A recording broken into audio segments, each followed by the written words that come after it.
I'm reading voraciously every single morning. I'm taking meetings every single day. I probably interview 2 or 3 people, whether they're from Bankova in the presidential administration or someone in the foreign ministry or another ministry or a soldier. I'm seeing them or I'm calling them to get the latest information all the time. Because and you can't ignore news. You can't. If a news event happens that's significant, it's on the news agenda of the day, you have to respond. Right. So what do your editors tell you? Are you seeing what Chris Miller's reporting? Yes, they see what Chris Miller's reporting, and there were periods, I guess in 2014, 2015, when the war began, I was doing more kind of daily news coverage for Time Magazine, mostly for the website, and there were more senior correspondents who would come from New York or from Washington to Ukraine, and I would sort of help them write these longer features. Now, a decade later, I do the features myself, and the rhythm, as you pointed out, is very different. So it's usually a story takes from 1 month to 6 months sometimes. We're usually planning for it to be on the cover, even if it doesn't end up being on the cover, but we have that in mind. What is the image? And also a peculiarity of Time Magazine that's even different, I think, from other magazines, certainly from most other publications, is the focus on the individual. So who is the person, basically, whose face we can put on the cover? Who's the person at the center of the story through whom we can tell the story? So, and that, I think, has shaped a lot of my coverage, certainly, of the full-scale invasion in the last 3 years or so, because we decided with the editors, and I decided for myself that from the first day, the person through whom we want to tell the story is President Zelensky, and certain figures around him, but the president was kind of very much in focus, and that guided me in a lot of ways in deciding, okay, where do I need to be to cover this story, and how are we going to tell this story? It's often sort of through the individual. That is something quite peculiar to Time Magazine, and often, when Sasha Maslov gets an assignment from Time Magazine, it's often, you do portraits, right? So you often also get an assignment from a magazine editor. Or sea drones in your case. Right, sea drones, also portraits of sea drones. Yeah, we did a story together about naval drones, where no one wanted their face. I mean, for security reasons and other reasons. So you had to take a portrait of a well, they didn't even want to show us the sea drones themselves, but they had to at some point. Yeah, I think you had to take a portrait of someone's hands working on the. And they didn't want a hand, even though the hand was without any markings of tattoos or anything. They didn't even want a hand in the photo because they were terrified that somehow they're going to get identified, which is actually, legitimate concern. And as for your question, Mr. Miller, there's kind of a really wide spectrum of how I come in the story. Sometimes it's people like Christopher or Simon,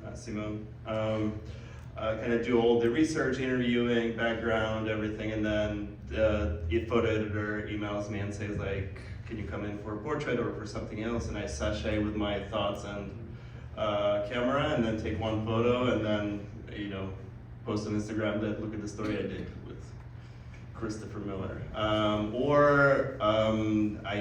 start doing it's my own story. I do all the research myself, sometimes writing, which is very difficult for me.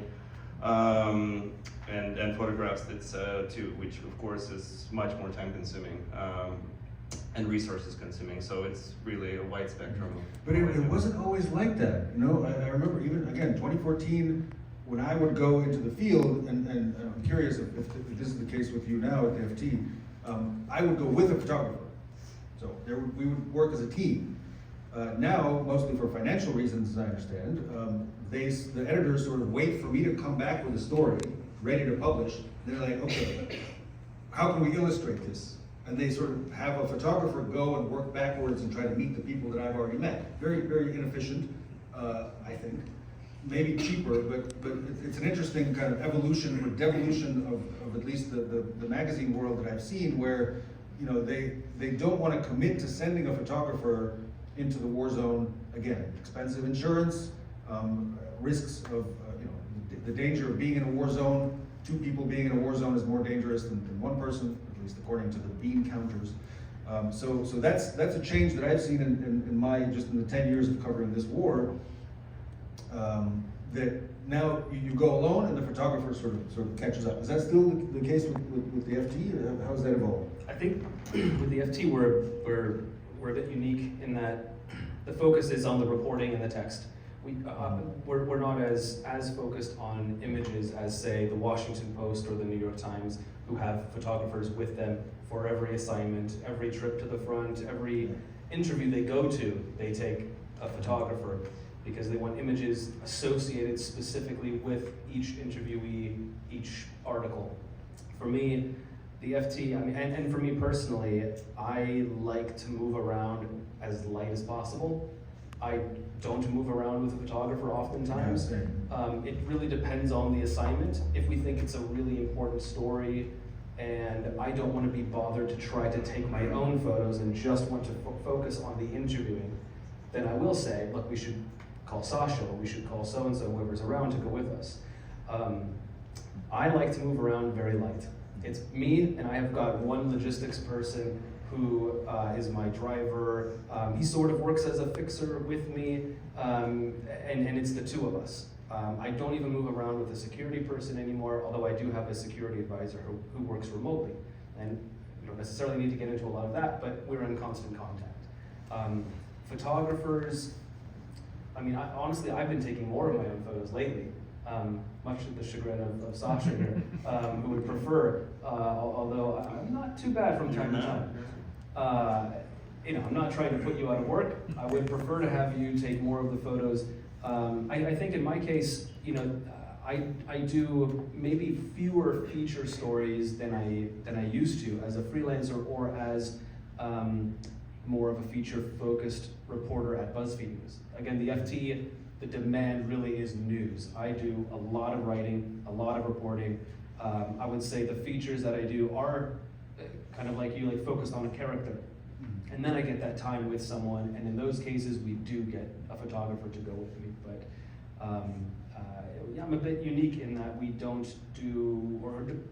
cover it with photos and text in a way that I guess probably the Journal, the Post, and the New York Times would. Yeah. But there's a benefit to it too, like the story you did in Kherson, for example.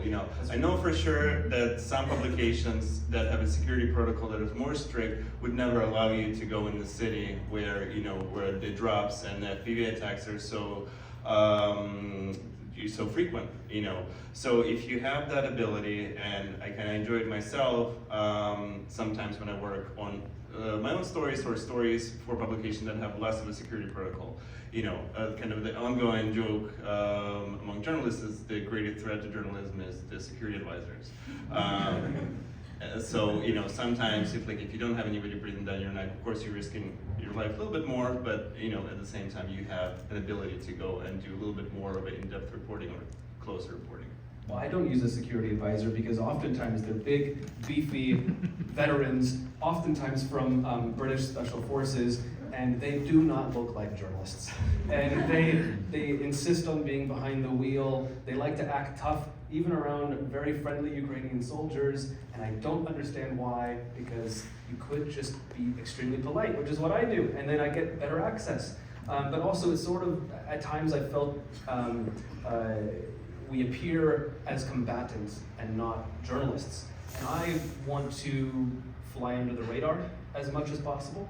And with a security person, it's difficult to do that. So that's another reason that I like to move around very light, mostly on my own.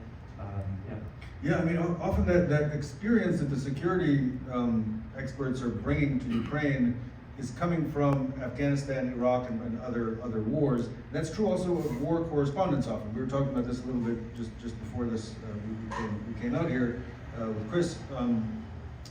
There are quite a lot of amazing journalists doing fantastic work who really don't have any background knowledge about Ukraine, the region, the history of the country, and so on. They're war correspondents in the sense that they were based, a few years ago in, say, Libya or Istanbul or whatever, Beirut, covering wars in the Middle East, and then they were kind of sent into Ukraine.